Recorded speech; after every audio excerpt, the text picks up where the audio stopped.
Hello and welcome to PFF Fantasy Football Podcast. I'm your host, Ian Hartitz, and today we have some waiver wire goodness to talk about. I hope everyone survived by again, whatever the hell you want to call it, as well as you can. We are on to week 8 where only the Raiders and Ravens are on a bye. You know, maybe you're like me in my home league. My two quarterbacks are Lamar Jackson and Derek Carr, so things can still suck this week, but not nearly as bad as the 6 teams on bye that we had in week 7. So as always here on this lovely Monday afternoon as we record, I am joined by none other than PFF senior analyst Dwain "The Rock" McFarland. Dwain, you were in Nashville, man. Welcome back to the grind. Yeah, man, it was awesome. Got to go see Jason Isbell and Allison Russell. If people haven't heard of Allison Russell, man, she has an amazing story. And it's an experience to see her live. Like, everything is so tied together. It's like you're enveloped into it. It's not like you're there watching a concert. It's like you're there, you're living this experience. She's got this her backstory. Like, I don't want to call it cool because she's went through a lot in her life, but it's amazing. So yeah, check out Allison Russell if you've never heard of her. Was that your first concert since all this COVID bullshit started? No, we've had a couple over the last 6 months that we've gone to, but this is a top 3 concert of all time that I've ever been to. So it was at the Ryman Auditorium, which is where they used to hold the Grand Ole Opry back in the day before it moved to where it's at now. So we like to see, cool artists and cool places, that have history to them. Like, that's kind of our thing. So that was a huge one on the list. And we went with another couple that it was their 20th wedding anniversary. So it was an awesome weekend. They love good music, so it was cool to get to see them enjoy that too on their anniversary. The last concert I bought tickets to was for a Muse show in Chicago. It might have been Tame Impala. It was going to be a freaking great concert. Unfortunately, it got canceled with all the COVID stuff going on. So I will need to try to catch up to you with some of those good times. But today, we got to talk some waiver wire goodness. I don't think this will be that long of an episode, people. I do say that sometimes, and we tend to get on conversing, but there weren't too many major injuries this week to at least go over. So with that said, let's get to it. At the QB position, I think the top 5 waiver wire picks this week, and again, this is based on what we're providing at PFF.com and our waiver wire advice columns, what I've seen from around the industry, and generally, guys that are available in around 50, at the most 60% of Yahoo leagues. So not necessarily every player I'm going to list here is someone that I'm saying you need to go get. It's just more so people I want to discuss because I'm sure you're going to hear about a lot of these guys on Twitter, on podcasts, everything else throughout the week. So we got Daniel Jones at the Kansas City Chiefs, Carson Wentz at home against the Titans, Tua at the Bills, Jameis Winston in her revenge game at home against the Buccaneers, and Taylor Heinicke at the Broncos.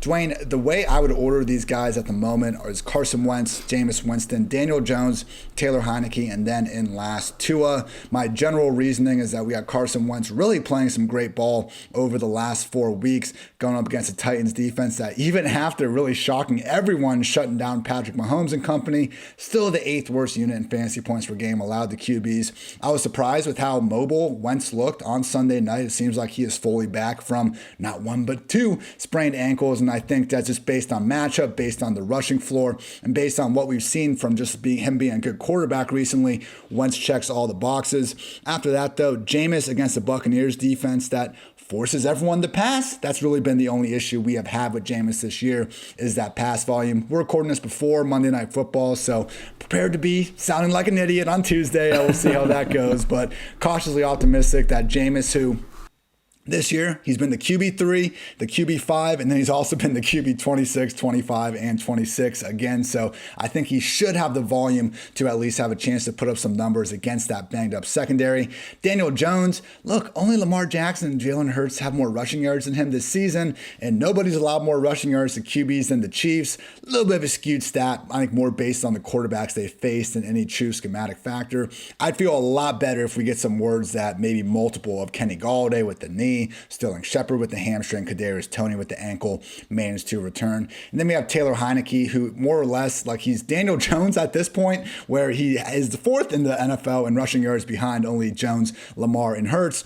But he's also in an offense that is banged up, and he's in a far worse matchup in Denver against Vic Fangio's top 3 scoring defense and also top 3 in fantasy points per game allowed to QBs. And finally, Tua, who I do want to, I don't think I was too hard on him last night, but in the solo game recap pod, this was the one game, Falcons-Dolphins, that I didn't get a chance to watch. So after going back through it, I will say the two ugly interceptions actually had a lot more to do with those wide receivers. So I'm actually now taking the side of I think Tua is almost getting thrown under the bus a little too much this season. PFF's 32nd ranked pass blocking offensive line is the Miami Dolphins. They are tied for the third most drops in the NFL. Tua has yet to play a snap with Will Fuller, and Devontae Parker remains banged up. So I'm not just going to write off Tua's entire career just yet. It has been more good than bad over the past 2 weeks. With that said, a road trip to Buffalo where all those problems still persist, I don't think is going to bring out the best of him in fantasy land. So again, Wentz, Jameis, Jones, Heinicke, and Tua. That's my order. Dwayne, thoughts, comments, questions? Where the hell am I wrong here?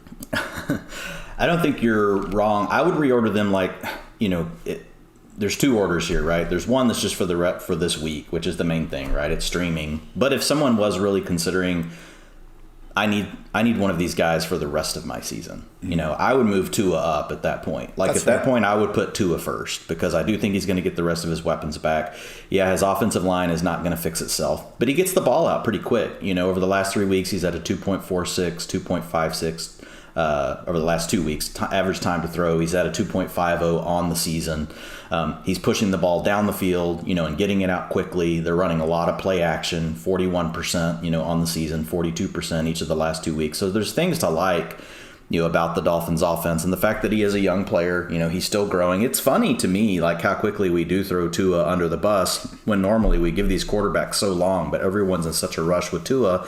And I don't know what's causing that. I don't know where the public sentiment, I don't know why it's so tough towards Tua versus other quarterbacks who are willing to give them more time. I'm not sure.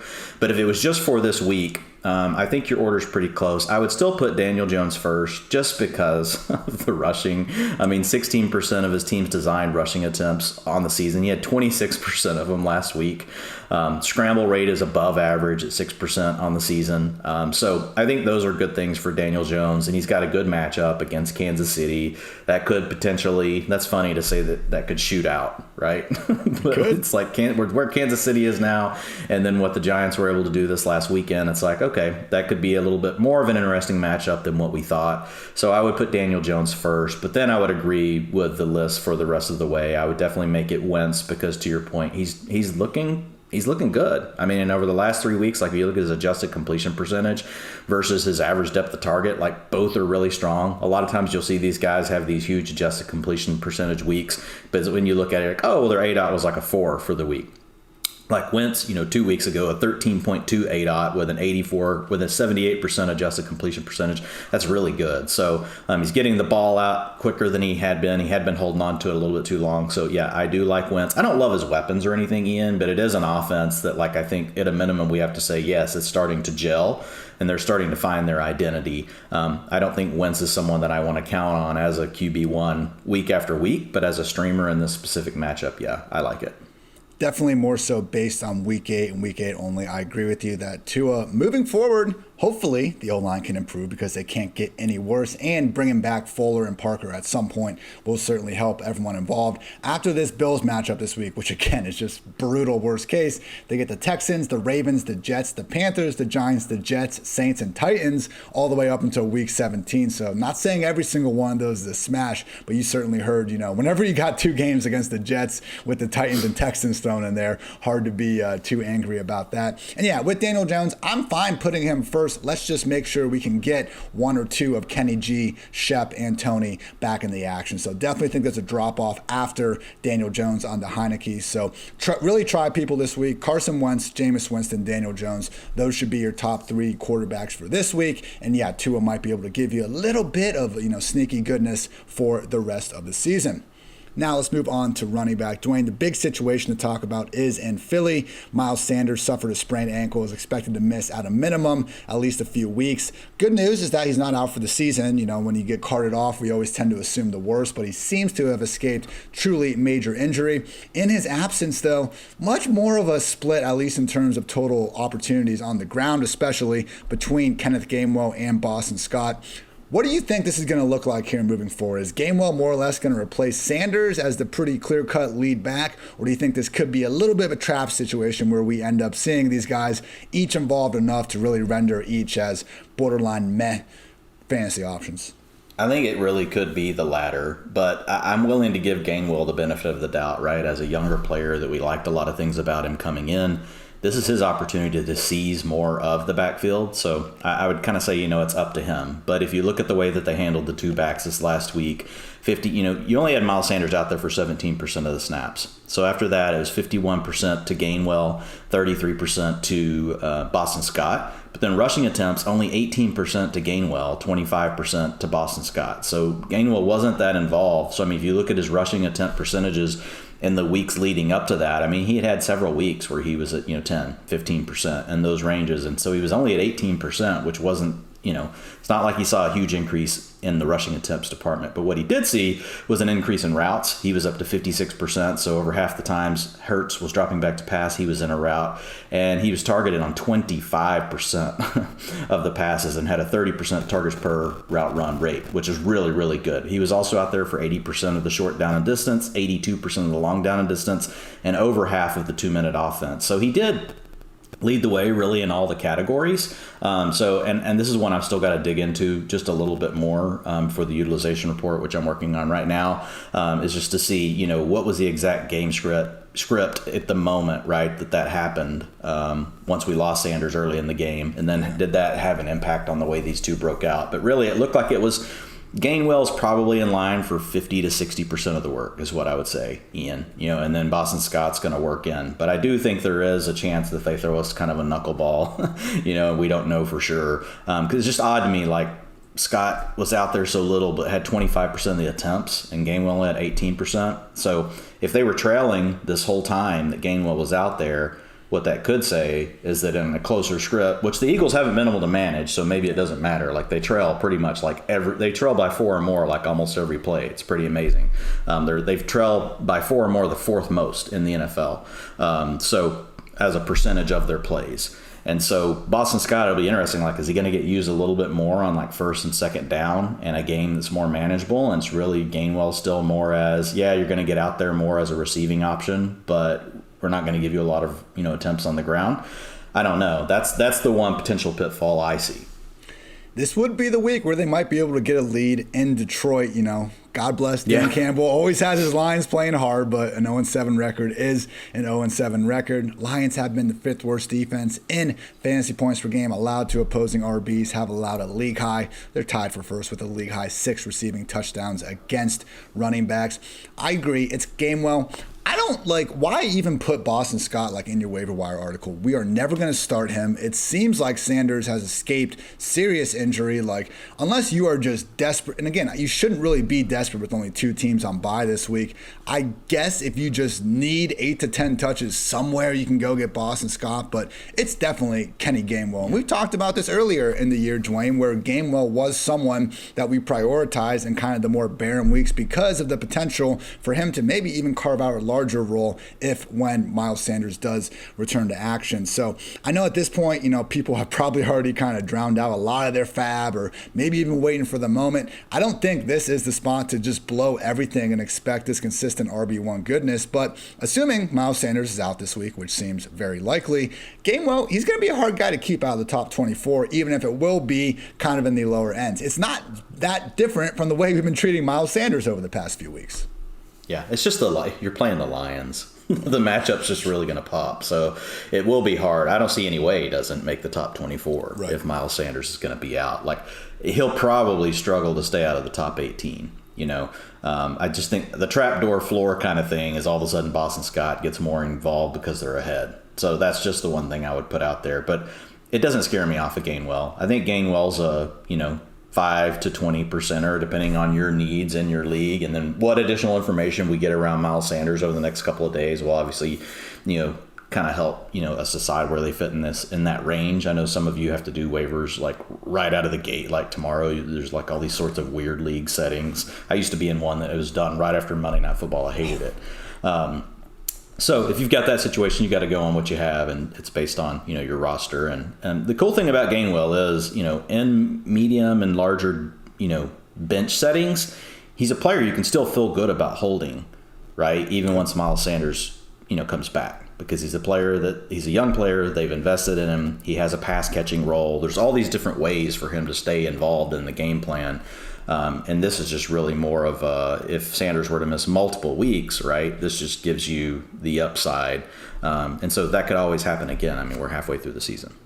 Just realized, people, this is not a fantasy-friendly offense for running backs. Gainwell, surprisingly, actually already has more RB2 finishes this year than Miles Sanders. Sanders got there in week 1, couldn't finish inside the top 30 the rest of the way. So it is Detroit. This should be the best game script that a running back from Philly is going to see all year. But yeah, this is not even a Darrell Williams, Chuba, Devontae Booker type situation, at least in terms of the fantasy-friendly nature of their touches. Now, Dwain, I don't think we spend too much time patting ourselves on the back here on the PFF Fantasy Football Podcast, but boy howdy, what did we say last week? Number 1 running back to go get, Michael Carter. He rewarded everyone with 72% snaps, 11 carries, 9 targets, RB6 finish before Monday Night Football. So Ty Johnson got some pass down work as well, but hey, it's the Michael Carter era, man. And by era, I mean, I think we actually have like a borderline RB2 potentially here moving forward. It does look like Zach Wilson is going to miss some time. So Mike White under center. I don't know that he can be that much worse than Zach Wilson. I will say Mike White already has the league's highest turnover-worthy play rate, so maybe I'm wrong in that guess. But at a minimum, we did see Mike White in a game where the Jets lost 56-13, feed both Carter and Johnson early and often in the pass game. Dwain, if you happen to be in a league where Michael Carter is still available, are you down to use like 50% of fab to go scoop this guy? Because it does look like this is now his full-time role moving forward. Yeah, because you're not going to find another back out there, Ian, that actually just has a path to own the role. Most of everyone else is waiting on an injury. So you actually have a young player that they have shown they want to get more involved. He's getting more and more involved each week. You had 59% of the rushing attempts in week 5. He had 58% this past week, right? So, I mean, yeah, we don't like to see the injury to the quarterback, but it's not like Zach Wilson was exactly balling out. I don't even know how much this is really going to impact, Michael Carter, for the next couple of games. So, yeah, no, what I like about it, getting over half of the short down and distance, he wasn't getting that before, so his role seems to be expanding. He had 0% of the long down and distance snaps in the 2 previous games before that, 36% this week. 100% of the 2-minute offense still went to Ty Johnson, but it's just that's how you start to see those snaps creep up from 52% to 71%. And why these different utilization categories matter, like based on situational football. And so he's starting to get engaged in these other areas where before they had basically just blocked him out and said, you're going to be our first and second down back when we want to run the ball. That's pretty much what he was. And so now that role, you're starting to see it expand. You already mentioned the targets. Targets per route run, 31% is insane. He was out there for 60% of the routes. You start getting the 60 and 70% ranges. Like, that's really good for a running back. So lots of positives right now for Michael Carter. I wouldn't be surprised, and I think they'll always keep someone involved to kind of keep, he's not the hugest, player. I think they envision him as being someone that, is in a platoon. But I wouldn't be surprised to see him up around 65-70% of the rushing attempts, here and there, in a few of these different weeks if he gets going. But still, 60% of rushing attempts, 60% of routes. You're not going to find that anywhere else, and especially to have it with a young player. It is worth mentioning that Ty Johnson was briefly in the league's concussion protocol. Last game he returned, so it wasn't like he missed an entire half or anything like that. And also we had Tevin Coleman, who Robert Saleh has clarified did not suit up because he was dealing with a hamstring injury. But again, even before this stuff happened, we saw Carter's snaps and usage trending in the right direction before the bye. So even if it's not, a 70% plus snap rate every single week, I still think we're looking at someone over 60 that should be seeing 15 touches more weeks than not. So definitely go get Michael Carter if still able to. I think the rest of the group, depending on the league you're in, you're not going to have too much goodness out there. We got Brandon Bolden, who turned in an RB5 finish last week. Before that, he was the RB29, RB42, and the RB64. It's against the New England backfield. And yeah, that's awesome. They got up and just dominated the Jets. Still not super convinced that this is, the most fantasy-friendly offense we should be spending our time on. We also have Josh Jacobs, who left last week with a chest injury, but Tom Pelissero has come out and said that early indications are that he avoided a major injury, and they have the bye to get right. So if Jacobs is out, okay, Peyton Barber is probably going to be the play over Kenyan Drake because he's the one that gets all the early down work. If Jacobs is back in, obviously neither Drake nor Barber are going to be fantasy viable players. And then finally, Devontae Freeman, even in a week without Latavius Murray, only got 4 carries. I understand the game script had a lot to do with that, but Le'Veon Bell and Tyson Williams are still so involved in an offense that is passing more than ever, and Lamar Jackson steals plenty of groundwork because of course he should. He's their best player with the ball in their hands, one of the best players in the league with the ball in their hands. He should be getting all the carries that he wants. So, Dwayne, any interest in these Raiders, Patriots, or Ravens running backs? Not really. I mean, I think the Ravens it's going to be a wreck, for the whole season. We see they want to throw more. I can't remember if it was this pod or which one, but I was talking last week just about the Ravens are not as good as everyone thinks. They're playing better, but their defense is not near what it used to be. So, they've got a lot of potential issues that could put them in these sort of game scripts more often than what people probably think. So yeah, it just makes it really more of an avoid situation for me.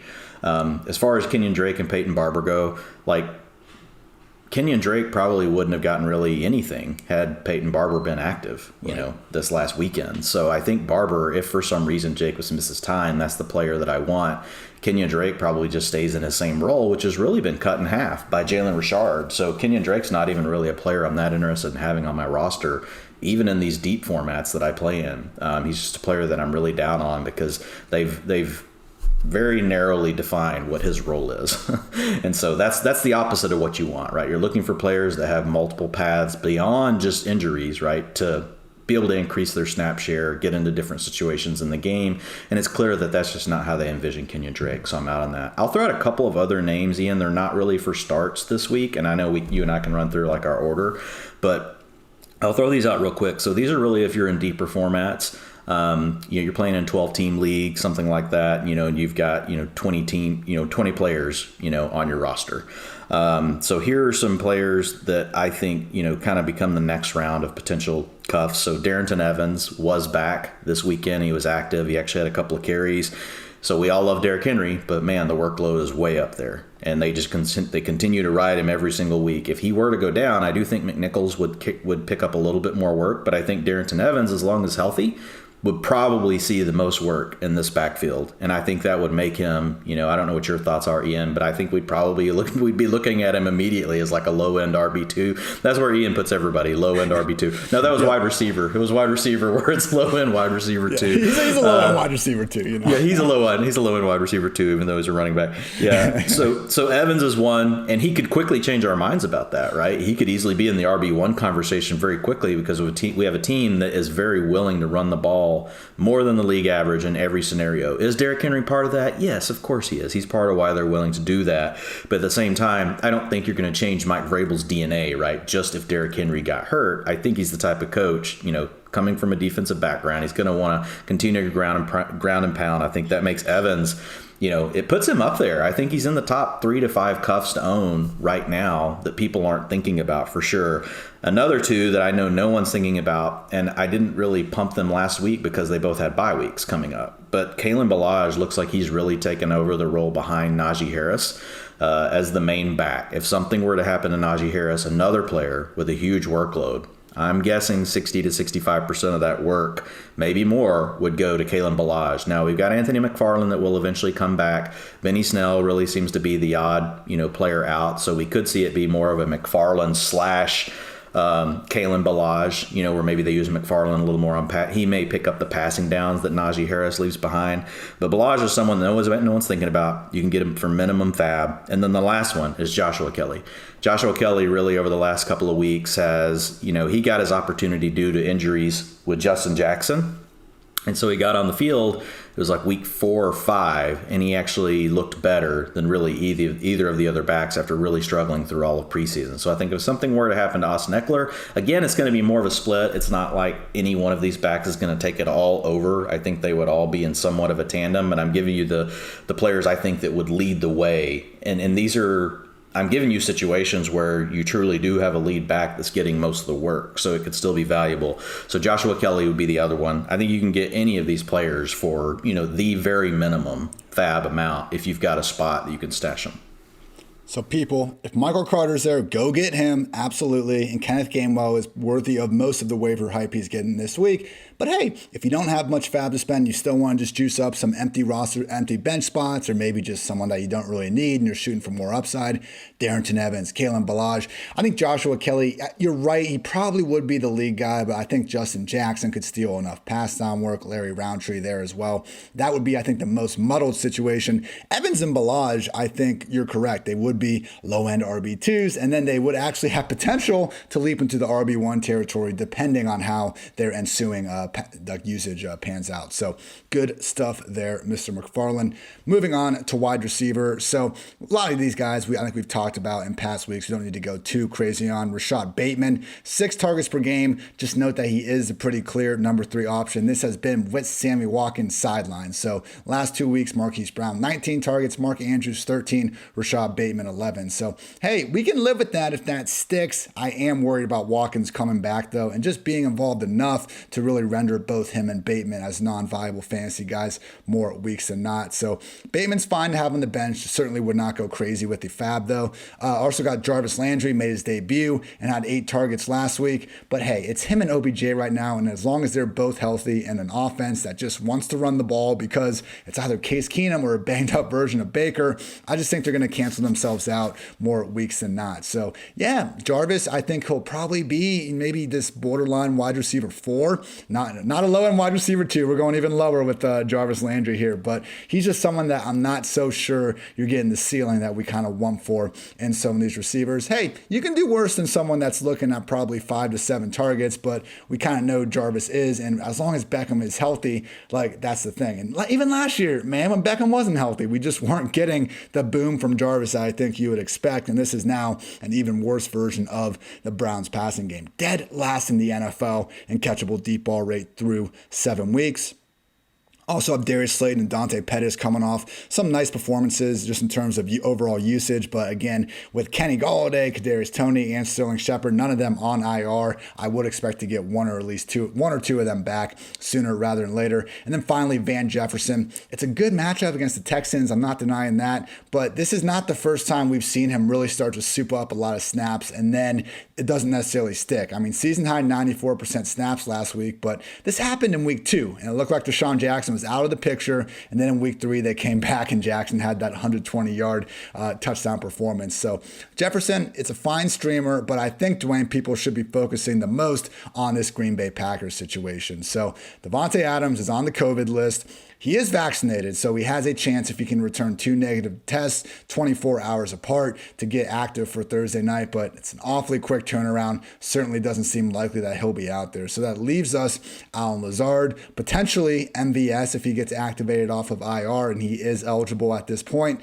and Randall Cobb, not expecting Amari Rodgers or Equanimous St. Brown to have too large of roles yet. So Dwayne, from my perspective, Lazard is definitely the guy to go get. I think our most actionable split or just game basically happened in week 3 last season against the Saints when Lazard basically took over Adams' role, 8 targets for 146 yards and a tutty against the Saints in that fun primetime game they had with MVS healthy in that one, only had 4 targets, and we really just saw him continue to be that clear out option and not much more. So I think Cobb will probably kind of be a tough guy to keep out of our top 40, top 45 receivers this week, but Lazard should be the one getting the bigger jump. And please, I know He hasn't given us the huge production just yet, but more than anything, I think Aaron Jones is the big winner here. I'm not sure why it takes Adams to miss time for them to really feature him in the passing game, but it is what's happened in the past. One of the fun stats I'd love to repeat here on the podcast is that going into 2021, only Nyheim Hines and Austin Eckler averaged more yards per out run than Aaron Jones lined up as a true wide receiver. So I wouldn't be shocked if Aaron Jones actually leads his team in targets on Thursday night. I will absolutely be captaining him and all the showdown stuff, but Dwain, it seems like Allen Lazard is the guy we should be going after. Yeah, I mean, and Lazard and Rodgers have really just started to get on the same page over the last couple of weeks. You know, MVS is really the outside field stretcher, and then you have Davante Adams really attacks all levels of the field, but more the intermediate, right? Possession, run after the catch guy, and then Lazard was playing the slot, and then Cobb was basically rotating every once in a while into the slot behind, you know, Allen Lazard. So the clear pecking order, you know, to begin the season was Adams, MVS, and Lazard were kind of second, and then Cobb was third. So I think that continues on. But to your point, I think they'll both be involved. I mean, we'll talk about Robert Tonyan, you know, in a minute. But I think it really is something more where it's probably spread around more of these guys versus there's not someone that's going to take over all of these targets for, you know, Davante Adams. Like, it's just, you know, you have to be good enough to demand that many targets, right, to get that many targets. But to your point, Lazard did have that really great game last week. He had a really good game, last year whenever Adams was out. He was number 13 wide receiver on the week in a PPR format this past week. So if you look at him, you know, over the last 2 weeks, his targets per route run, 21% and 17%. That's pretty good. Targets, 24%, 19%. 100% of the end zone targets in week 6, 67% of the end zone targets in week 7.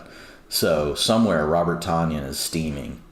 You know, Tanya's like, those are my targets. Like, I'm supposed to get all end zone targets. Like, that's what Tanya was living off of last year with all those touchdown catches, those easy looks down inside the 5. But even on 3rd and 4th down, like, Aaron Rodgers looks to, you know, Allen Lazard quite a bit. You know, on the season, you know, he's at 20% over the last week, and the week before 15%. So he's been up around the 20% mark. So yeah, I like Lazard, and you know, obviously he and Cobb, they've got chemistry. So I would expect Cobb, you know, if Adams is out, I mean, Cobb probably, now if MVS is active, I would say expect Cobb to play the slot, probably be somewhere around 70% of the routes.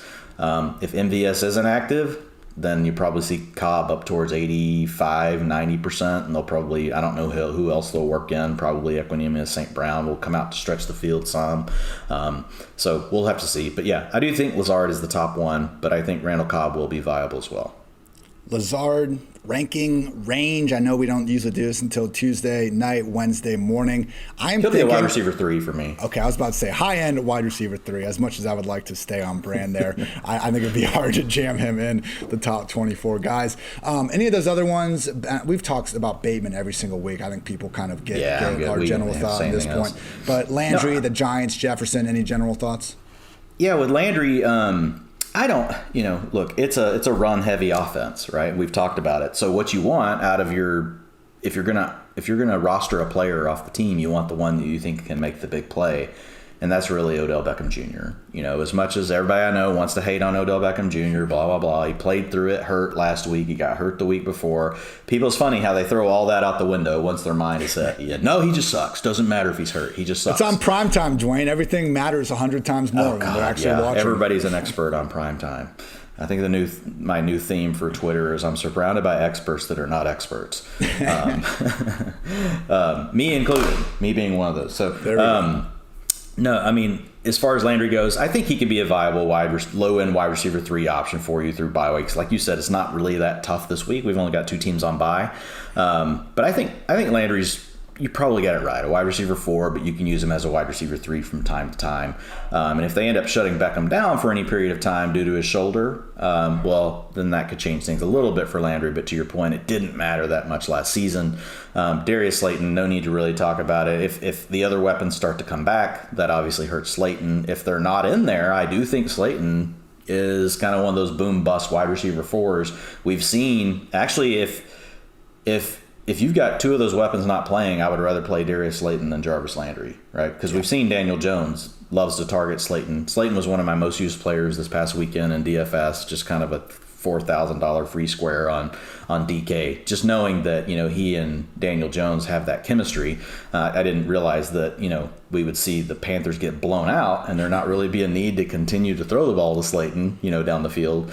But I do like Slayton if you've got the other guys out, because he does have the ADOT. He gets the air yards. 58% of the team's air yards this last week, 26% of the targets. So, those are elite numbers. If you're in a game if the game script had worked out right, Slayton probably would have been a wide receiver 2 this past weekend. Van Jefferson, yeah, I saw the same thing. He's had these little ups and downs on the routes, and I don't. It's a game plan specific sort of thing that I don't have a beat on. I don't know if you got any data points that you're looking at that helps us be able to potentially predict like when these 90% route outbursts are going to come.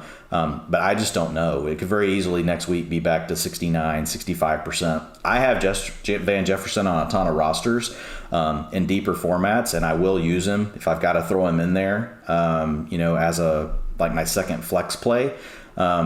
But mostly I like having him on my roster, Ian, because if something were to happen to one of the other receivers and how well he's been playing and all the reports about Van Jefferson with his route running, his separation, his ability to beat press coverage at the line, like all the positives are there. He's just kind of buried because there's all these other really good players. So that is the thing I do like about Van Jefferson, is I do think he gives you added value beyond just what he gives you week to week. Because his role, like of all these players we've talked about, he's the one. If something else happened to another one of the players besides Bateman, like, wow, you could be like, oh, man, we are looking at a wide receiver 2. A low-end wide receiver 2, yeah. Ian. We could be looking at that for the rest of the way. Of course. Good clarifier there. Bro, why did they take Tutu Atwell with the 57th overall pick? He has played 10 snaps on offense this year. Like, I wanted to check and make sure like he didn't get hurt and I forgot about it. No, people. He's been active every single game. He's out there getting some kick and punt return stuff, which, okay, I guess I saw a tweet a couple weeks ago that was really good. It says Tutu Atwell was going out to return the punt and a slight breeze blew him out of the stadium. Oh, that's the only play I remember from him. I think it was that Seahawks game, and like he actually like tripped over his own feet or something like that. Poor guy. Well, I think they thought, I don't know what they thought. Like, I'm not going to pretend, but he's not a Deshaun Jackson type player. He's not really a great vertical field stretcher, to this point in his career. He's more of a guy you get into space and you get him the ball at the line of scrimmage, that kind of thing. Now, maybe he can, not saying he can't develop, because a lot of these players, they just do what they're asked in college, and then, they can have other things they're good at. It just depends on, what their coaches wanted them to do. So I think there could be potentially more for Atwell in the future. But, yeah, it is kind of strange. And I think the role that he's good at playing right now, they don't need it. There's not a reason to get it on the field. Moving on to tight end, always a bit weak, except when we tell you to pick up Dawson Knox, and that just happens to work out. But it's looking like, Dwayne, there are some guys I think can continue to get people through the bye if they need it. If you had Darren Waller, if you have Mark Andrews, this is a position that we will have at least 2 teams in your league likely going after. So looking at the potential options. So Logan Thomas got put on IR on October 6th, and that is going to be 3 weeks ago from Wednesday per NFL Network's Ian Rappaport. He was saying Logan Thomas will miss 4 weeks with the strained hamstring. So it looks like Ricky Seals-Jones will have another game as the full-time Washington football team tight end. He's ripped off tight end 14, tight end 6, most recently tight end 9 finishes. I do think he continues to be the best option. It's just hard to find these tight ends that play literally every single snap. And if you watch these Washington football games, first of all, God bless you. I know it hasn't quite been the easiest watch of the season, but RSJ truly is a wide receiver that is more or less just being kind of fit into a square peg as a tight end. So works out in fantasy land. We all see what Mike Gesicki and Kyle Pitts are doing with that same role, and it is producing some nice production for RSJ. So I do think he's a top ad if you can get him. Robert Tonyan definitely deserves to have his, just projections spiked with Devontae Adams potentially out of the picture. To his credit, 63 yards and a touchdown and 4 catches last week. First time since week 2, he had gained even more than 10 yards in a game. So still have that low floor. But yeah, without Adams in the picture, it would make sense if Tonyan is leaned on more than ever. After that, you got CJ Uzomah, Evan Engram, Cole Kmet. Starting tight ends that I think I would probably prioritize as Uzomah number 1. Don't look now. Joe Burrow, 38 attempts and a 41-17 win. Love seeing that pass game volume up.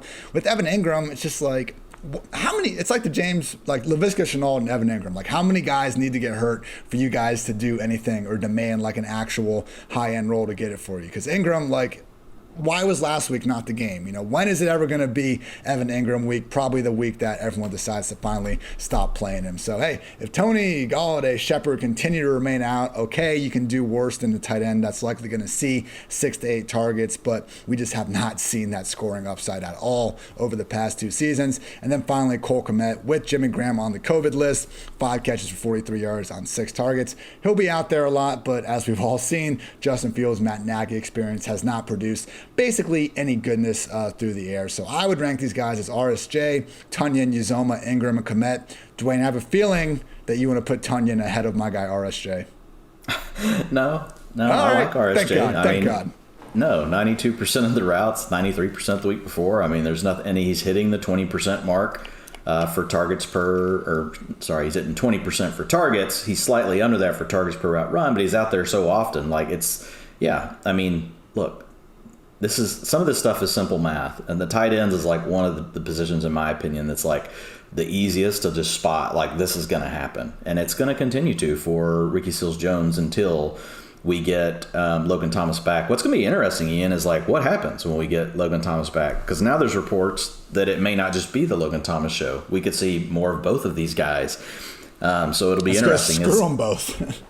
I know. That's what's going to – I hope that isn't what happens because, whether it's Logan Thomas or Ricky Seals-Jones, we don't necessarily care. We just like knowing that we've got another tight end that's going to be out there all the time. So that'll be interesting. Evan Engram, look, he was playing with a calf injury. 32% targets per route run, which was tops on the team, so you give him that. 23% of the targets this last week. 38% of Daniel Jones's looks on 3rd and 4th down. 57% of his looks came on play action. For those of you that listen to the pod, their play action target is worth more than an actual non-play action target. He's got some good things going on, but to your point, you're going to have these other guys out again. Otherwise, he's just going to be 4th or 5th in the pecking order. Probably going to get a blow-up week somewhere along the way, but it's just going to be tough with Engram. I honestly look at Engram and Uzomah similarly, but I like the offense Uzomah plays in better, right? They're really both more of the 4th, 5th option. They're not going to – Uzomah, even himself, he only had 9% of the targets, in this last game. He's got 9% on the season. Just so happens that, one of those was for a touchdown. So – or was it 2 touchdowns this weekend? You got 2. 2 touchdowns, yeah. 2 of those were for touchdowns of his 3 catches. So, yeah, looking at Uzomah, that's going to regress. And what's crazy is his routes have gone down 82%, 73%, 67%. So they're really going the wrong way. His targets per route run, 6, 11, and 12. That's terrible. So it's actually give me Evan Engram over CJ Uzomah. I just talked myself into it. They're really not the same thing. But yeah, Tonyan, he's just hanging around the same spot as he's been, and honestly, his utilization, Ian, looks pretty similar to last year. He's getting a few less targets, and he's just not getting the targets in the end zone. Well, this last week, he finishes 5th in fantasy football. Why? 33% of the end zone targets went to Robert Tonyan. So when he gets the looks down inside the 5, he's fine. He's going to do well, especially off play action. They've got a really good running game that other teams have to respect. So it's just really hard to predict when it happens. I do agree that if we've got Devontae Adams out, everybody's going to get a slight bump up. Like I said earlier, I don't necessarily see any one of them being a target hog. I think you just see 3 or 4 guys get slightly more, all of them get an extra 5%, since, Devontae Adams leaves 50% of the targets on the table. So after RSJ, would you go Tonyan over Engram? Yes. Yeah. Okay. Yeah, I would go, RSJ, Tonyan, Engram, Uzomah, Kmet. That would be my order at tight end. I don't like it. I love it. We will roll with that. And also, people, what I also love? That you can get 25% off any PFF subscription if you use code FANTASY. We have grades and data that are live for every single player. Just logged a snap last week. Go check out the highest graded players from week 7 and so much more. Seriously, people, PFF subscription is getting you all of PFF's locked article content. Dwayne's utilization report, my wide receiver cornerback breakdown, the running back breakdown, Dwayne's ranks, my ranks, everyone's freaking ranks, strength of schedule goodness, betting dashboards, grade powered projections and cover probabilities, and so much more. Truly, people, you will get your money's worth, and it's going to be easier to get your money's worth than ever because with code FANTASY. Again, 25% off any PFF subscription. So if you can feel that kindness in your heart, if you've banned Chipotle in support of our guy AJ Brown, you have an extra, $10 lying around per month, support the podcast and use promo code FANTASY for 25% off any sub. And also NFL fans hungry for a big win this week, DraftKings Sportsbook, an official sports betting partner of the NFL, has you covered. New customers can bet just $5 on any NFL team to win their game, and if they do, you win $200 in free bets. Winner, winner, chicken dinner. It's that simple. As we told you last week, pretty easy to pick the winner here. Let's go ahead and take the Rams over the Houston Texans this week. What a freaking disaster that game will likely be. So download the DraftKings Sportsbook app now. Use promo code PFF. Bet just $5 on any NFL team, aka the Rams, to win their game and win $200 in free bets. If they win, you win with promo code PFF this week at DraftKings Sportsbook, an official sports betting partner of the NFL. Must be 21 or older. New Jersey, Indiana, or Pennsylvania only. New customers only. Minimum $5 deposit, $1 wager required, one per customer. Restrictions apply. See DraftKings.com/sportsbook for details. Gambling problem, call 1-800-GAMBLER. And also, whether it's football success or financial savvy, the right questions help set the stage for winning strategies. Western Southern is teaming up with PFF's very own Chris Collinsworth to share insights that can help put you ahead on both your fantasy and financial scoreboards. Want to hear about Chris's old playing days or behind the scenes with Al on Sunday Night Football? How about a need to know for your financial future? Now you can ask about either or both, and every football financial question you ask earns you a chance to win a catered party for February's big game. So check out the Chris Collinsworth podcast and Western Southern's Instagram for answers to the best questions each week. Submit your questions at westernsouthern.com/askchris. One more time, that's westernsouthern.com/askchris. If you're watching on YouTube, check out the link in the description below. Remember, with Western Southern, you can rest assured on game day. Finally, folks, it's football season. You know what that means. It means we're going for two here at the sponsor of today's show. Manscaped, blitzing through hairs has never been easier, and it's time for you to join the 2 million men worldwide who trust Manscaped by using code PFF on manscaped.com for 20% off and free shipping. Again, 20% off and free shipping with the code PFF at manscaped.com. That's 20% off with free shipping at manscaped.com. Use code PFF. Dwayne, it's officially week 8. We're kind of halfway through the year, pretty close, whatever, and it's on to the next one. So great stuff today. Anything else you want to get off your chest? No, man. Utilization report will hit tomorrow, so there's some pretty interesting stuff going on, this week. So I'll have all that ready. Peep that. Check out my QB predictions article. We got most likely to look like a world beater from a clean pocket, Kirk Cousins, who happens to have the 4th largest drop-off in yards per attempt when pressured versus when kept clean. Most likely to ball the hell out in overtime if needed, Dak Prescott. Did you know, Dwayne, that Dak Prescott is 18 for 18 career passes in overtime? Now you do, and you can learn many more fun facts that I think will make you a smarter football fan and maybe just have a fun time with this free article that is available on PFF.com every Tuesday. So for Dwayne, I'm Ian. Thank you as always for tuning in to PFF Fantasy Football Podcast. And until next time, take care, everybody.